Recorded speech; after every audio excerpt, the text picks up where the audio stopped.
프랑샤르의 보물, 로버트 루이스 스티븐슨, 1887년.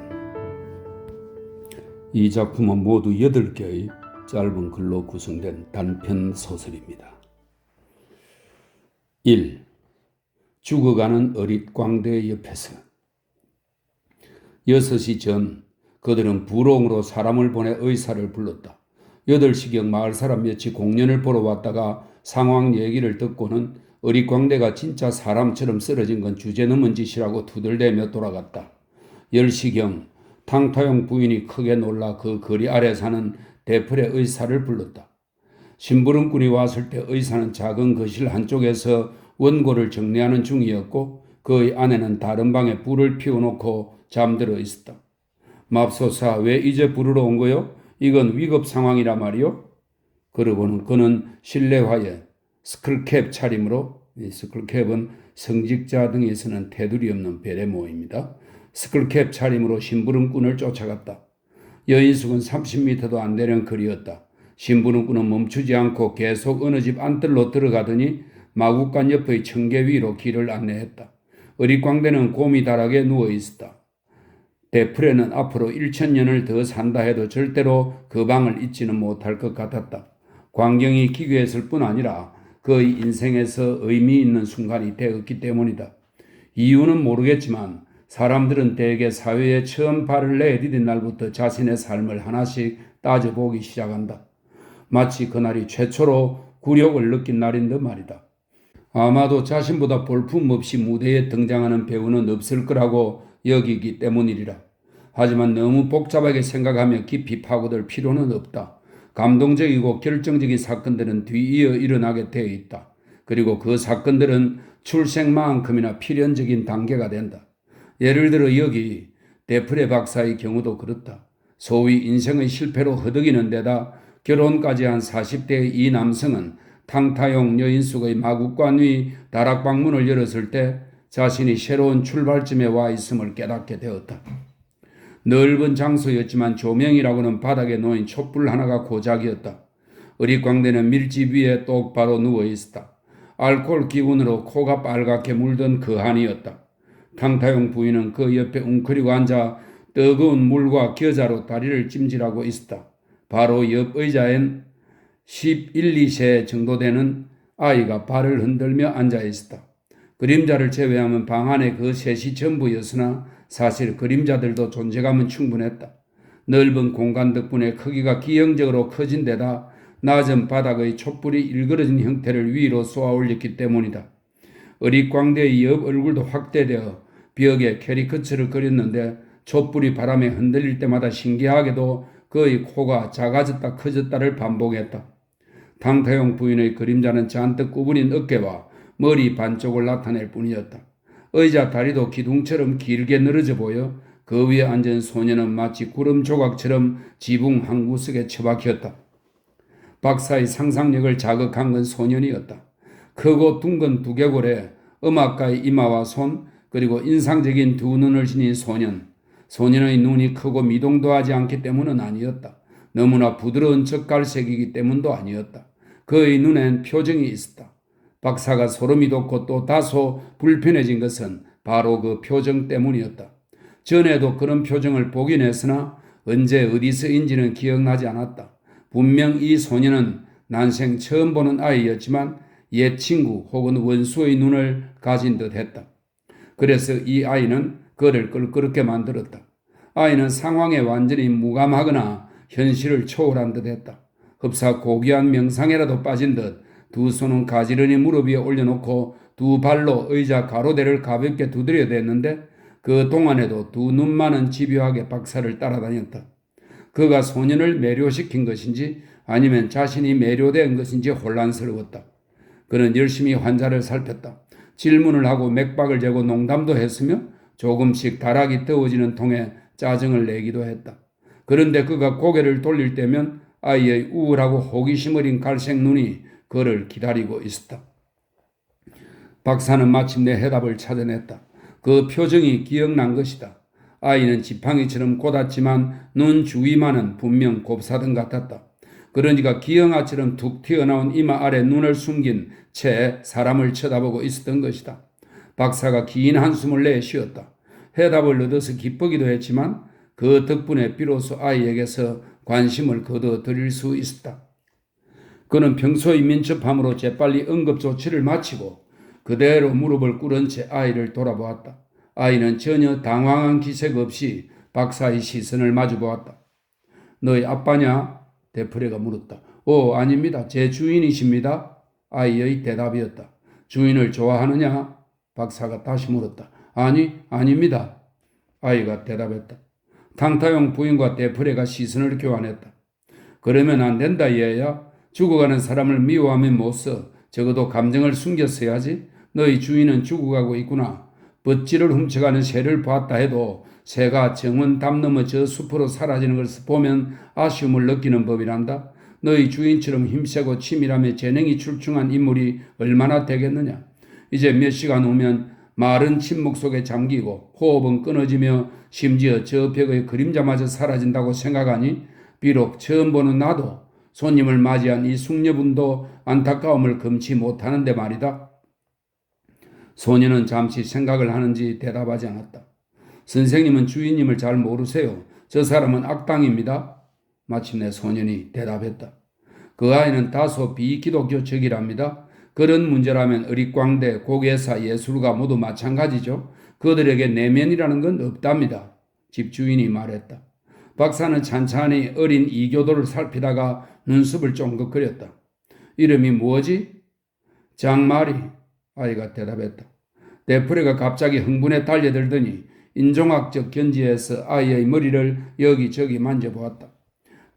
겔트인이야. 그가 외쳤다. 겔트요? 불쌍해라. 위험한가요? 탕타용은 그 말을 뇌수종 비슷한 말로 알아들은 모양이었다.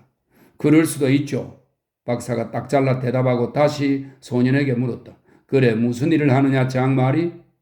고개를 합니다. 소년의 대답이었다. 그래, 고개?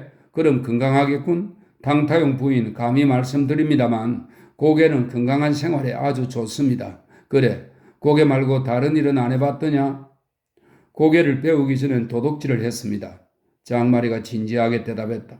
이런 어리지만 정말 대단한 아이로구나. 부인, 부롱에서 의사가 오면 저희 비관적인 견해를 전해주세요. 이 건은 그 친구에게 맡길 생각입니다. 물론 특별한 정세, 특히 회복의 징후가 나타나면 언제든 부르셔도 좋습니다. 지금까지는 몰라도 이제 전 더 이상 의사가 아니랍니다. 안녕히 계십시오, 부인. 잘 자거라, 장마리. 2. 아침의 대화. 데프레 박사는 항상 일찍 일어났다. 굴뚝연기가 피어오르고 들리를 나가는 첫 번째 마차가 달그락거리며 다리를 건너기 전 그는 이미 정원을 어슬렁거렸다. 때로는 포도송이를 따고 때로는 격자 울타리 아래에서 커다란 배를 먹고 때로는 지팡이 끝으로 오솔길 위에 기이한 그림을 그리고 때로는 오솔길을 내려가 그의 보트가 정박해 있는 선창의 강물을 하염없이 바라보았다. 그는 해돋이에 정통한 사람으로 그날이 어떨지를 안내해주는 다양한 극적 효과들을 소중히 했다. 그는 이슬의 원리를 알고 있었고 이를 통해 날씨를 예견할 수도 있었다. 이웃 마을들에서 들려오는 종소리, 숲의 냄새, 새와 물고기의 움직임, 정원 식물들의 빛깔, 구름의 모양, 햇빛의 색 등 사실 대부분의 것이 그의 일기예보에 도움이 되었다. 그리고 마지막으로 잔디비, 나무 괴짝 안에 들어있는 각종 기상 장비들도 어느 것 못지않게 중요했다. 그레스에 정착한 후로 그는 이 지역의 기상학자로 변신해 갔다. 이른바 무보수 지역 기상 전문가인 셈이다. 처음에는 군 전체에서 그곳만큼 건강에 좋은 곳이 없다고 생각했다. 2년째 말경에는 또 어디에도 그만큼 건강한 사람은 없다고 믿었다. 그리고 장마리를 만나기 전만 해도 완벽한 건강의 경쟁자를 찾기 위해 프랑스 전체와 유럽 상당 지역을 찾아볼 각오까지 하던 참이었다. 그는 늘 이런 식으로 말했다.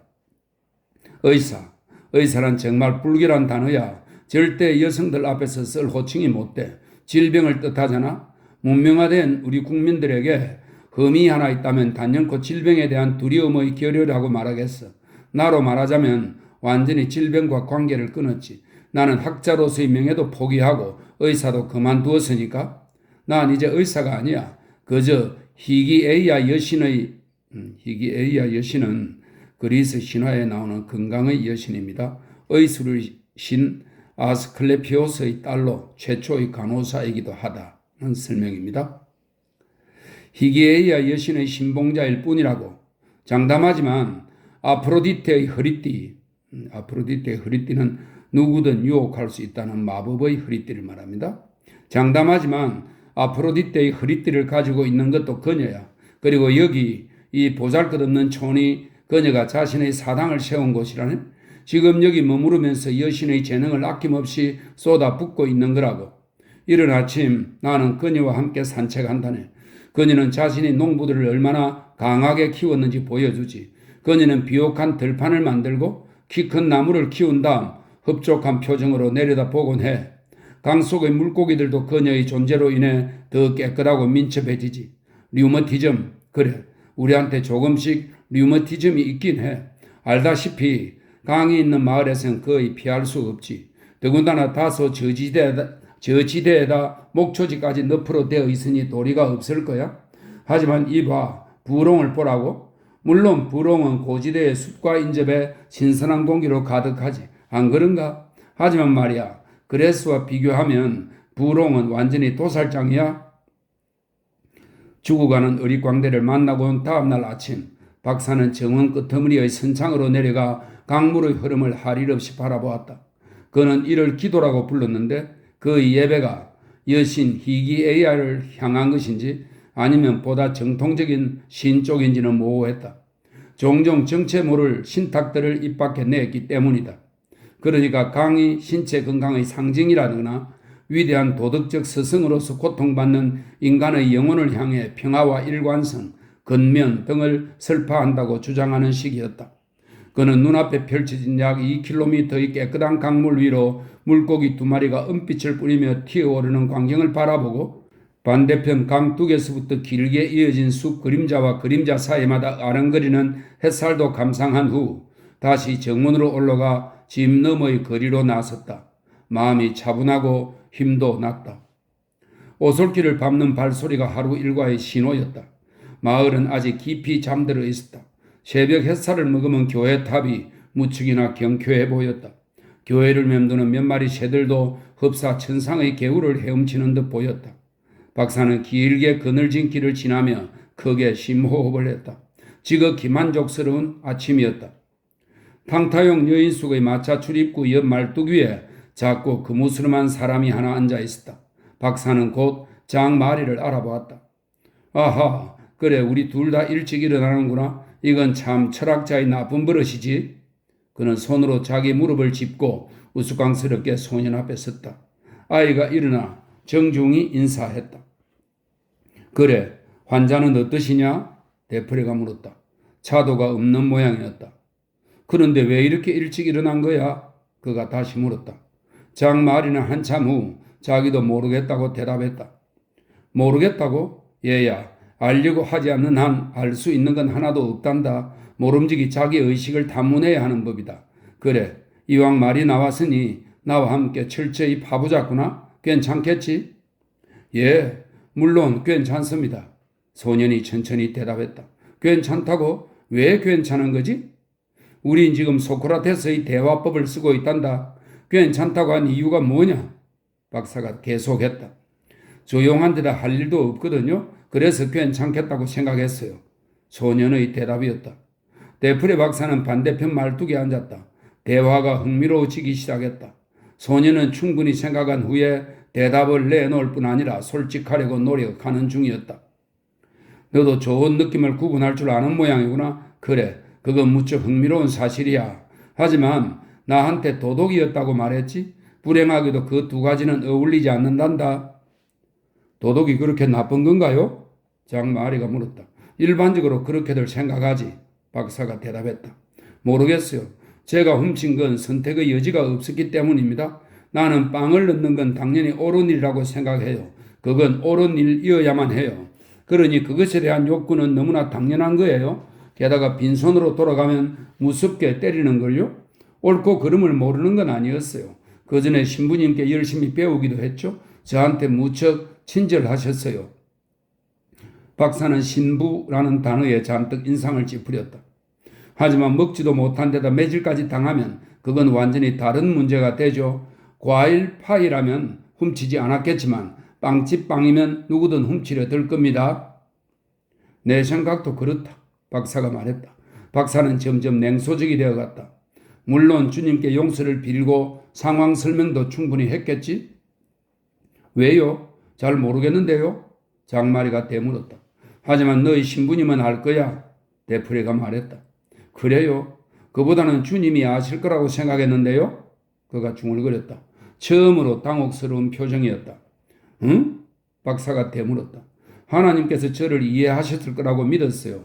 선생님은 이해 못하시겠지만 아무튼 그렇게 생각하게 만든 건 하나님 아니셨나요? 이런 얘야.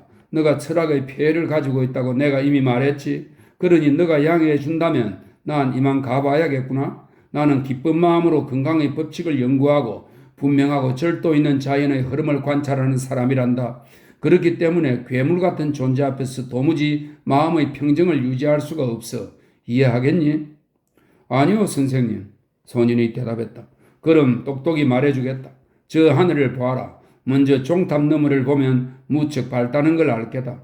이제 고개를 뒤로 젖혀 하늘 꼭대기를 보는 거야. 벌써 정오만큼이나 푸르지? 저 아름다운 색깔에 가슴이 뛰지 않느냐? 평생 뽀온 하늘이니 너도 완전히 익숙해져 있을 게다. 자, 이제 저 하늘이 갑자기 황갈색으로 타오른다고 가정해보자. 그러니까 잉글불처럼 하늘 꼭대기가 진홍빛으로 물드는 거야? 물론 아름답기야 하겠지. 하지만 그렇다고 좋아할 수 있을까? 박사는 어투까지 바꾸며 예를 들었다. 그러지 못할 겁니다. 장마리가 대답했다. 나도 너와 마찬가지다. 나는 기이한 인간들은 정말 딱 질색인데 보아하니 너야말로 세상에서 제일 기이한 놈 같구나. 박사가 거칠게 몰아붙였다. 장마리는 한참 생각하는 듯 하다가 다시 고개를 들어 박사를 보았다. 정말로 궁금하다는 표정이었다. 하지만 박사님도 기이한 분 아니신가요? 그가 물었다. 박사는 지팡이를 집어던지고 아이한테 달려들더니 그를 꼭 끌어안고 양볼에 입을 맞추었다. 대단해, 대단해. 42살의 이론가에게 얼마나 놀라운 아침이더냐? 너 같은 아이들이 존재하리라고는 상상도 못했구나. 그들이 그들 자신을 그렇게 만들었다는 사실을 몰랐던 거야? 그동안 내 종족을 의심했건만 지금은 마치 연인을 제외한 것 같구나. 세상에 어찌나 흥분했던지 아끼는 지팡이까지 상처내고 말았어. 뭐 심각한 건 아니다만. 그는 한참 들뜬 목소리로 외치다가 문득 소년이 그를 바라보고 있음을 깨달았다. 놀라움과 당혹감과 두려움이 혼재된 표정이었다. 이봐, 왜 그런 눈으로 보는 거냐? 맙소사, 내가 마음에 안 드는 거로군. 내가 싫은 거야? 얘야? 오, 아닙니다. 다만 이해가 안 가서 그럽니다. 장마리가 심각하게 대답했다. 너는 나를 이해해 줘야 해. 박사가 진지하게 대꾸했다. 내가 아직 미숙하군. 이런 젠장. 그가 자신에게 덧붙여 말하더니 다시 자리에 앉아 소년을 노려보았다. 그는 머릿속으로 이런 생각을 하고 있었다. 이 아이 덕분에 조용한 아침을 망쳤군. 하루 종일 심란하겠어. 괜한 고민에 10가지 날지도 모르니 아무래도 진정할 필요가 있겠다. 그는 특유의 의지력으로 상념을 밀어내고 다시 아침의 명상에 영혼을 맡겼다. 그는 아침의 공기를 마시며 감식가가 포도주를 감별하듯 그 맛을 음미하고 다시 숨을 크게 내쉬었다. 하늘의 양떼구름을 세어보기도 하고 교회 탑을 돌아가는 새들의 궤적을 쫓아도 보았다. 새들은 커다랗게 날갯짓을 하며 가만히 정지해 있거나 멋지게 공중제비를 돌았다. 조금씩 심신의 평화와 평정이 회복되고 있었다. 손발의 감각이 돌아오고 주변 경관이 시야에 들어오면서 목젖을 간지르는 공기의 청량한 과일 맛도 느껴졌다. 마침내 그는 무아지경 속에서 노래를 부르기 시작했다. 그가 부른 노래는 말보로 전쟁에 나가다. 이것은 18세기 프랑스의 동요입니다. 말보로 전쟁에 나가다. 하나였는데 그마저 잘 아는 노래 같지는 않았다. 그가 진짜로 노래를 부르는 경우는 혼자 있을 때뿐이었다. 그것도 너무나 행복할 때. 그를 지상으로 끌어내린 건 소년의 얼굴에 나타난 고통스러운 표정이었다. 내 노래 솜씨가 어떠냐? 그가 노래를 하다 말고 물었다. 하지만 아무리 기다려도 아이의 대답이 없기에 그는 참다 못해 다시 물었다. 내 노래 솜씨가 어떠냐니까? 마음에 들지 않습니다. 장마리가 머뭇머뭇 대답했다. 오, 이런, 그러는 넌 가수라도 된다는 말이냐? 박사가 외쳤다. 그래도 선생님보다는 잘 부릅니다. 소년의 대답이었다. 박사는 아연에서 잠시 아이를 보았다. 사실 기분도 언짢아 얼굴까지 붉어졌는데 그 바람에 더 화가 나기도 했다. 너희 주인한테도 이따위로 얘기하느냐? 그가 어깨짓을 하고는 두 팔을 휘저으며 소리쳤다. 주인님께는 아무 말도 하지 않습니다. 싫어하니까요? 그럼 날 좋아한다는 말이냐? 데프레 박사가 물었다. 소년의 대답이 정말로 궁금했다. 모르겠습니다. 장마리가 대답했다. 박사가 일어났다. 잘 있으라. 넌 정말 신기한 아이로구나. 어쩌면 너희 혈관엔 피가 아니라 영액이 흐를지도 모르겠다. 아니면 정말 공기만 흐를 수도 있겠지만 분명한 건 네 놈이 사람이 아니라는 사실이다. 절대 아니고 말고 잘 새겨두어라. 머릿속에 단단히 새겨둬. 난 인간이 아니다. 인간이 될 생각도 없다. 난 정령이자 꿈이며 천사, 유령, 환영인 동시에 모든 존재이지만 절대 인간은 아니다. 라고 말이야. 자, 내 미천한 인사를 받으려무나 안녕. 이 말을 끝으로 박사는 다소 흥분한 채 거리를 걸어갔다. 소년은 멍하니 그 자리에 서 있었다. 3. 입양. 아나스타지라는 세례명의 데프레 부인은 지극히 여성적인 유형에 지나칠 정도로 건강해 보였다. 짙은 갈색 머리, 부드러운 뺨, 검은색의 안정된 눈, 그리고 어떠한 기술이나 자연도 그렇게 만들어낼 수 없을 정도로 섬세한 두 손. 그녀는 고난조차 여름날의 구름처럼 지나치는 부류의 사람이다. 최악의 상황이 닥친다 해도 그녀가 눈살 한번 찌푸리면 다음 순간 어려움이 모두 눈 녹듯 사라질 것이다. 그녀는 평온한 수녀처럼 느긋한 성격이나 신앙심을 갖지는 못했다. 매우 세속적인 데다 굴과 와인을 좋아하고 다소 음란한 농담을 즐겼다. 남편에게 헌신하는 것도 남편을 위해서가 아니라 자기 자신을 위해서였다. 여유롭고 선한 품성임에는 분명했으나 희생이라는 관념은 눈꼽만치도 없었다. 뒷뜰에 푸르른 정원이 있고 창가에 밝은 꽃들이 만개한 우아한 고택에 살며 최고급 음식을 먹고 마시며 15분 동안 이웃과 남의 흉을 보고 풍템블로에 물건을 사러 가지 않을 때면 코르셋이나 드레스도 입지 않고 음란한 소설을 끊임없이 읽어대며 데프레 박사와 결혼한 이상 질투할 이유도 없기 때문에 그녀의 인생의 컵은 언제나 가장자리까지 찰랑거렸다. 박사가 총각 시절에 다양한 분야의 수많은 이론들을 내놓았다는 사실을 아는 사람들은 지금의 철학을 아나스타지에 대한 연구 탓으로 돌렸다. 그가 합리화하고 어쩌면 헛되이 흉내내고 있는 대상이야말로 바로 그녀의 비이성적인 쾌락과 다름없기 때문이다. 데프레 부인은 부엌의 예술가였다. 커피도 기가 막히게 끓이고 정리와 청소에도 일가견이 있었다.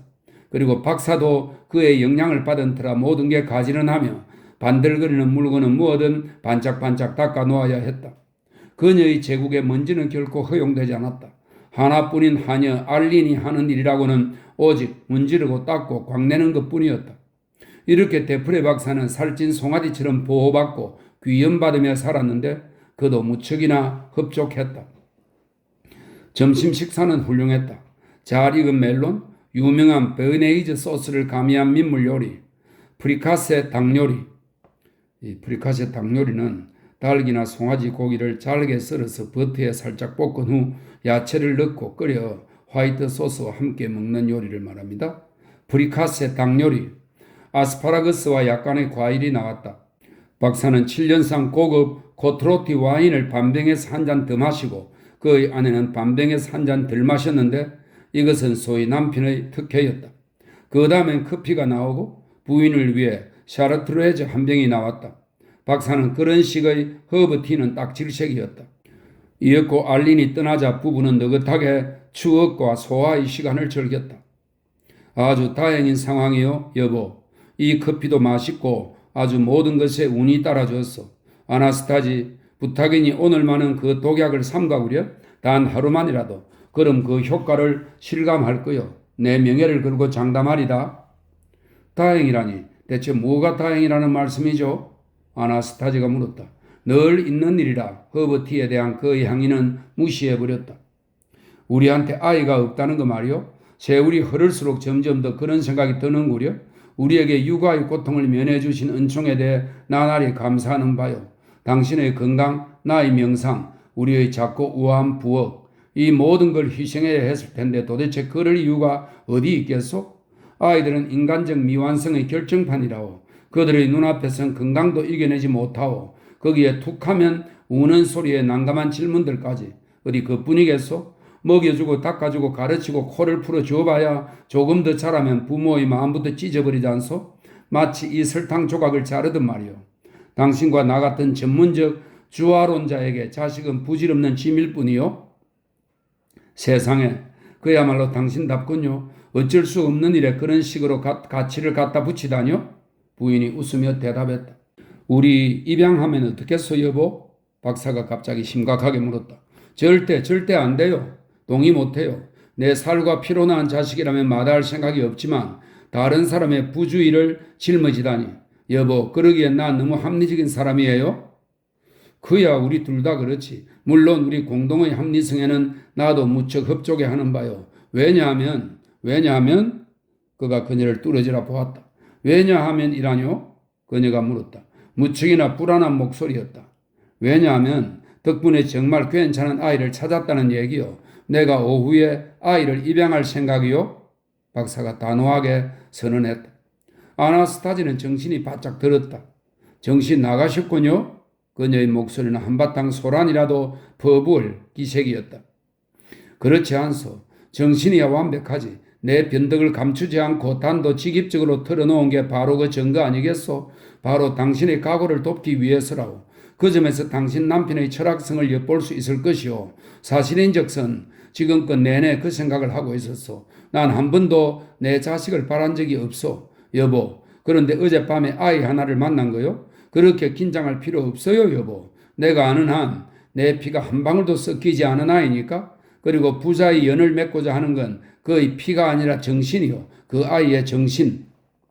아이의 정신? 앙리, 지금 바보놀이라도 하자는 거예요? 아니면 정말 미친 건가요? 아이의 정신이요? 그럼 내 정신은 어쩌죠? 그녀는 경멸과 히스테리로 인해 기득거리기까지 했다. 박사가 어깨를 으쓱였다. 사실 당신한테 이로울 건 없어. 그 아이는 내 아름다운 아나스타지에게 반감을 가질 게 거의 확실하니까. 당신은 그를 이해 못하고 아이도 마찬가지일게요. 당신은 내 본능의 동물적 측면과 결혼했어. 반면에 장마리에게 끌리는 영역은 영적인 측면이지. 솔직하게 말하면 그 아이한테 감탄했어. 당신도 눈치챘겠지만 나는 지금 당신에게 골칫거리를 선물하겠다고 고백하는 거요. 아니, 식사 후에 눈물은 금물이요. 아나스타지, 그랬다간 곧바로 소화불량에 시달리게 될게요. 아나스타지는 각오를 다졌다. 당신도 알다시피 합리적인 경우라면 전 언제나 당신 생각을 따르려고 노력했어요. 하지만 박사가 그녀의 말을 끊었다. 반대를 용납하지 않겠다는 시위였다. 여보, 파리를 떠나려 한 건 당신이었어. 카드를 못하게 한 것도 당신이고 오페라, 산책, 사교생활 등등. 당신을 알기 전의 내 생활은 모두 어디 있지? 나는 당신에게 복종했고 헌신했어. 내가 기꺼이 운명을 감내하지 않았던가? 솔직히 말해봅시다, 아나스타지. 그러니 내 쪽에서도 조건을 내걸 수 있지 않겠소? 당신도 알겠지만 내게도 그럴 권리는 있어. 그리고 난 아들을 그 권리로 내걸겠소. 아나스타지는 패배를 깨닫고 즉시 항복을 선언했다. 내 심장을 찢어 놓으시는군요. 그녀가 한숨을 내쉬었다. 그렇지 않소. 아무래도 한 달 정도야 사소한 불편을 느끼겠지. 이 비천한 총구석에 처음 왔을 때 나도 그랬으니까. 어쨌든 그 후엔 당신의 훌륭한 분별력과 기계가 발휘되고 전처럼 만족한 생활을 이어가리라 믿소. 남편을 가장 행복한 사람으로 만든 여인이지 않소? 당신을 정말로 행복하게 만들 수 있다면야 무언들 마다하겠어요? 하지만 이번 일도 그럴까요? 확신하세요? 어젯밤에 처음 봤다고 안 했나요? 어쩌면 최악의 사기꾼일 수도 있어요. 그는 마지막으로 미미한 저항을 해보았다.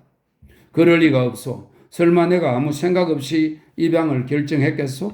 내 자랑 같지만 난 세상에서 가장 완벽한 사람이라고 이미 모든 가능성을 고려했고 또 그 모두를 만족시킬 계획도 세웠어.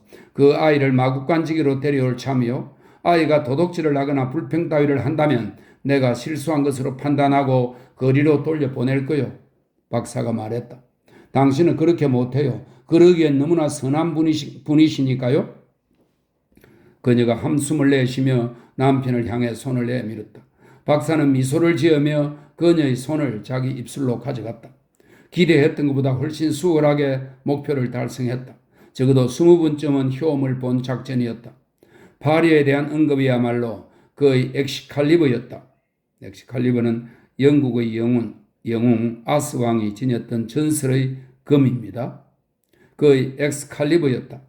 의사 선배와 친구들이 우글거리는 도시에서의 6개월은 파멸에 가까운 재앙이었다. 아나스타지는 그를 시골에 묶어두는 방법으로 남은 재산을 구해냈다. 파리라는 지명만 들어도 그녀가 식겁하는 건 당연한 노릇이었다. 그것으로 복귀한다는 얘기만 아니라면 그가 뒷뜰에 동물원을 만들겠다고 해도 허락했을 터였다. 그러나 마구간지기를 드리는 데 무슨 대수겠는가. 오후 4시쯤 어릿광대는 결국 숨을 거두었다. 졸도 이후로 한 번도 의식을 회복한 적이 없었다. 박사는 그의 마지막을 지켰다가 얼굴을 덮어주었다. 그리고 장마리의 어깨를 끌어안고 여인숙 정원으로 데리고 나갔다. 그곳 강 옆에 편안한 벤치가 하나 있었는데 그가 먼저 의자에 앉고 아이도 왼쪽에 앉게 한 후 심각한 목소리로 얘기를 꺼냈다. 장마리, 이 세상은 엄청나게 넓다. 파리라고 해봐야 기껏 세상의 한 귀퉁이에 불과하지. 그래도 너 같은 아이가 살아가기엔 만만치 않아. 불행하게도 힘있고 욕심 많은 사람들로 가득하고 그 많은 사람들을 먹일 빵집은 절대적으로 부족하니까 너희 주인은 죽었다. 그리고 넌 아직 어려 혼자 생계를 꾸리기엔 아무래도 역부족이겠지. 설마 다시 도둑질을 원하는 건 아니겠지. 그래, 그럼 상황은 더 어려워질 거다. 당연히 위험하기도 하고 반면에 너도 봐서 알겠지만 내 비록 중년의 나이냐 그렇게까지 늙지는 않았다. 마음과 지혜는 그보다 훨씬 젊어. 교육도 많이 받고 어느 정도는 성공도 했기 때문에 맛난 음식도 자주 먹을 수 있으며 친구나 주인으로서 존경도 받고 있다. 너에게 먹을 것과 옷을 주고 저녁에는 공부도 시켜주마. 너 같은 성격의 아이한테는 내 교육이 유럽의 사제들이 모두 모여 가르치는 것보다 훨씬 적절할 게다. 금요는 약속 못한다. 하지만 언제든 떠나고 싶으면 문은 열려있다. 그 경우 새 삶을 시작할 수 있도록 너에게 100프랑을 줄 생각이다. 그 대신 나한테 늙은 말 한 필과 이륜 마차가 있는데 넌 열심히 배워 그 말과 마차를 깨끗이 닦고 언제든 탈 수 있도록 해두어야 한다. 지금 당장 대답할 필요는 없다. 제안을 받아들이는 것도 거절하는 것도 다 너의 자유다. 단 이것 하나만 기억해라. 난 감상주의자도 아니고 자선사업가도 아니야. 그보다는 오히려 자신만을 위해 산다고 할 수 있지. 따라서 이 제안을 하는 것도 나 자신의 목적을 위해서라는 얘기다. 내게 이익이 된다고 본 거야? 자, 이제 생각해 보아라. 기꺼이 그리하겠습니다. 그렇지 않아도 막막했는걸요. 진심으로 감사합니다, 선생님. 열심히 노력하겠습니다. 소년의 대답이었다. 고맙다. 박사가 따뜻이 대답하곤 이마에 땀을 닦으며 일어났다. 일이 어찌 될지 몰라 잔뜩 긴장했던 것이다. 정오에 그런 소란을 벌였는데 거절까지 당한다면 아나스타지 앞에 설 면목이 없을 터였다. 정말 저녁인데도 덥고 나른하구나. 여름이면 늘 물고기가 되는 꿈을 꾼단다. 여기 그레스 옆의 무앙 강에서 말이야. 거기 수련 아래서 종소리를 들으면 너무도 우아할 것 같거든. 그런 게 사는 거야. 그렇게 생각하지 않느냐? 예, 저도 그렇게 생각합니다. 장마리가 대답했다. 그래, 상상력이 있는 아이라고 생각했다. 박사가 소리치며 평소 흔히 보이곤 하는 과장된 열정으로 아이를 끌어안았다. 물론 그건 아이를 당혹케 하는 행동이었다. 영국 학생이 되라 해도 그만큼 난감하지는 않았을 것이다. 자, 이제 내 아내한테 인사를 가자. 데프레 부인은 시원한 실내복 차림으로 거실에 앉아 있었다. 블라인드는 모두 내리고 타일 바닥도 새로 물을 뿌려 놓은 터였다. 그녀는 눈을 감고 있다가 두 사람이 들어가자 얼른 소설책을 읽는 척했다. 열심히 쏘다니는 탓에 틈틈이 휴식이 필요했지만 사실 잠도 특별히 많은 여자였다. 박사는 형식적인 소개를 마치고 두 사람을 위해 이렇게 덧붙였다. 나를 위해서라도 서로 잘 대해주기 바라오.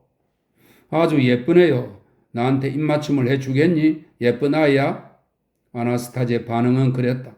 박사는 버럭 화를 내며 아내를 복도로 끌고 갔다. 당신 바보요? 아나스타지. 여자들이 난처한 상황에 대처하는 솜씨에 대해서는 귀에 못이 박히게 들었구만. 그게 무슨 소용이람. 맙소사. 정작 겪어본 건 내 평생 한 번도 없었으니 말이야. 당신은 내 어린 철학자를 어린애처럼 다루었어. 제발 좀 더 정중하게 대해주구려. 입을 맞추어도 안 되고 보통 애들처럼 대해도 안 돼요. 당신을 기쁘게 하려 했을 뿐이에요. 아무튼 조심할게요. 아나스타지가 말했다. 박사도 흥분에 대해 미안해하다며 사과했다. 저 아이가 우리와 편하게 지냈으면 하는데 당신 행동이 너무나 엉뚱하고 부적절해서 그랬어. 내가 아무리 성인이라도 당혹스럽고 화가 났을게요. 부디 노력해보구려. 아니 부질없는 짓이겠군. 여인네가 어린 친구를 이해해야 가능한 일인데 그럴 리가 없으니 그보다 되도록 입을 다물고 내 행동을 유심히 관찰하는 게 좋겠소. 당신한테 본이 될 테니. 아나스타지는 시키는 대로 하고 또 박사의 행동도 열심히 살폈다. 그녀가 살펴본 결과 남편은 저녁 때 아이를 3번 안아주고 말과 식욕을 잃을 정도로 아이를 당혹스럽게 만들어 놓았다. 하지만 그녀는 사소한 혼란 중에도 여성으로서의 위력을 10분 발휘했다. 박사처럼 잘못을 지적하는 식의 싸구려 보복을 삼가는 대신 그런 실수들이 장마리에게 악영향을 미치지 않도록 최선을 다했던 것이다. 첫날 데프레가 잠들기 전 바람을 쐬러 나갔을 때 그녀는 소년의 옆으로 다가가 그의 손을 잡아주었다. 남편의 행동에 놀라거나 겁먹을 필요 없단다. 어느 누구보다 친절한 분이시란다. 다만 너무 머리가 좋은 탓에 이따금 이해하기가 어려울 뿐이야. 너도 곧 익숙해지면 그분을 사랑하게 될 거야. 누구나 다 그러니까. 나도 믿어도 된다. 나도 늘 행복하게 해주고 싶단다. 괴롭히려는 게 아니야. 너와 난 좋은 친구가 될 거야. 영리하지는 못해도 본성은 착한 여자니까. 나한테 입맞춤 해주겠니? 그가 고개를 들어 입을 맞추었다. 그녀는 아이를 품에 안고 울기 시작했다. 얘기는 사근사근했으나 자기 말에 흥분해 그만 울컥하고 만 것이다. 박사는 둘이 끌어안고 있는 장면을 목격하곤 곧바로 아내가 또 문제를 일으켰다고 단정지었다. 그래서 화난 목소리로 아나스타지 하고 부르려는데 그녀가 고개를 들더니 미소를 지으며 한 손가락을 들어 보였다. 그녀가 소년을 고미다락으로 데려가는 동안 박사는 멍하니 서 있어야 했다.